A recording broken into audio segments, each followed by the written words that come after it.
Il y a vraiment beaucoup de mauvaises conventions entre actionnaires, vous n'avez pas idée. Puis il n'y a rien de pire parce qu'on se croit protégé et dans les faits, on ne l'est souvent pas si, évidemment, on fait face à une mauvaise convention entre actionnaires. Je vais vous donner un exemple. J'ai un cas de clients qui sont dans le domaine du service. Et on le sait, le service, qu'est-ce qui donne la valeur à une entreprise en service? C'est son achalandage, c'est sa clientèle, c'est son nom est reconnu, elle a un nom d'affaires important.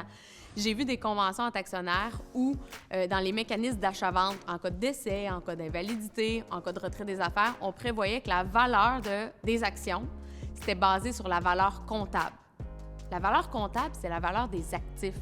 OK, c'est bien beau calculer le mobilier là, dans les bureaux et la salle de conférence, mais c'est pas ça la valeur de l'entreprise. La valeur de l'entreprise, c'est l'achalandage, c'est la juste valeur marchande. Donc, bravo à la succession qui se retrouve à être payée à la valeur comptable. C'est vraiment désastreux. Il y a aussi des cas où on voit des pénalités vraiment épouvantables, abusives. Exemple, un employé clé, il est dans l'entreprise, il quitte après, je sais pas moi, 3 ans, mais il y a une pénalité qu'en cas de démission, il se fait racheter à 25 % de la valeur.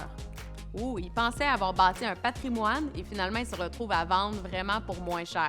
Donc, on voit vraiment beaucoup de cas où les gens ont signé des conventions entre actionnaires sans les comprendre et ils se retrouvent avec des mauvaises surprises.